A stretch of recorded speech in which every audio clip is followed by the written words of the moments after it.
دن انقره کوسکپ بونزانی جبو کسی کو دخوازن جیه کی وکن کاره کی وکن کارگاه کی وکن جبوان گله کی خدمت کیت که آلی کاریت که پریان هیبه هر وا پروژه انجی لدار دخه کسی کو بخوازن دره کی وکن سریل کوسکپت خن البت فاطمه خانم که جمدیاده جمردینه hatta Ankara şuara ciyeki vekir. Sepandinek yani uygulama ekici da meşandine. Dinava haftiyede de her roş. Yani roja dişeme hatta roja ini. Saat nabera haftu nehanda. Peşi gotuna me xwendekaran em şorbaya belaş bidinwan. Dura dîtin ku divê ev zêdetir bive. Herkes dinava hafta o nehanda. Kesên ku li Ankara'yê ne şorbe li benda wê ye.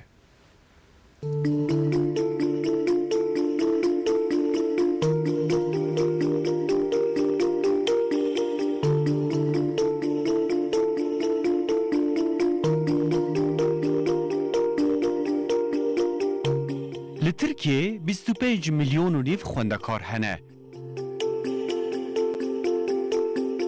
Gelek xwendekar bi saya dewlet û saziyên civakî ve bûrs û alîkariyê distînin.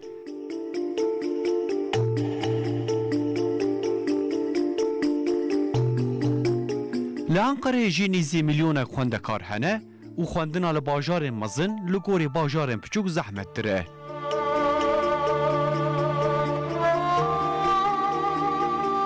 Em niha li kafeyekî ne. Ev kafe bi xêra koskebê hatiye vekirin. Ji bo welatiyên bê sermaye koskep dibe deriya alîkariyê.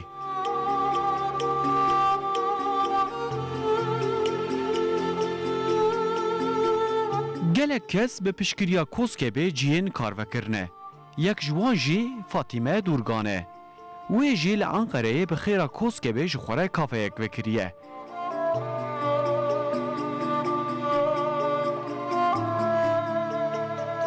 Tam hatin Ankara megami em dixwazin Mêrdîn bînin Ankara. Xwarna wan, roqê wan em dixwazin Mêrdîn jî pê nas kirin.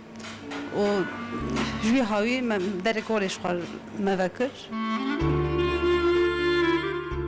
Fatma xanim ewilî li mala xwe kevanî bû û zarbûkên xwe xwedî dikir. Lê niha bûye karsazek. Tu karek nedikir, izmalî bûm zarokên xwe min xwedî dikir. Erêm ji koskevê destek send û me ji xwe vê dera vekir. Fatîme xanim li vê xwaringehê him taştê him jî li gorê sîparîşan xwarinê çê dike. Çi xwarin heb em çê dikin, em roqa çê dikin, em kaburgê çê dikin, em teştê çê dikin. Wana genelde sîparîşan tê xwestin. Wekî din taştiya me heye, firavîna me jî heye. Zaten ürünê me giş ji Mêrdîn tê, goştê me, burqurê me, miskê me giş li wê derê tê. Fatîme xanim di kafeya xwe de sepandineke daye dest pê kirin. Nav heftê serê sibê di navbera heft û nihan de şorbeya belaş dide xelqê. Hüseyin jî xelqê Mêrdînê ye û li Enqerê xwendekar e. Îro ji bo Hüseyin rojeke cuda ye. Bi tesadüfî vê kafeyê dibîne û divan rojên zivistan û sermayê de tasek şorbe dilê wî germ dike.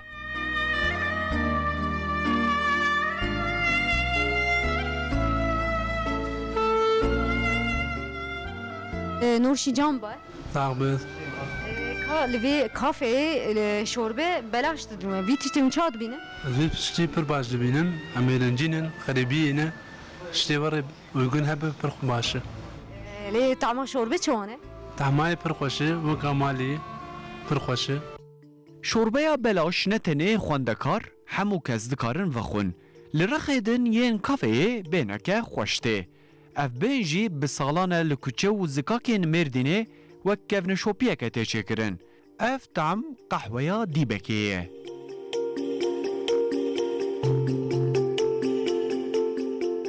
Dema ku riya merva bi Mêrdînê bikeve, merv dîbek kavesî nexo nave.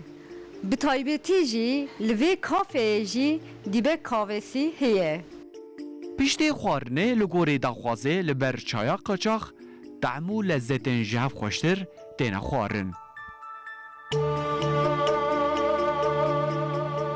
کسی کو تیم وی کافه پیشی خوارنا خود خون او پاشی جی وکا کل مالا خونه تشتیم بر چای دیدم بر خو او به کیف خوشی دخون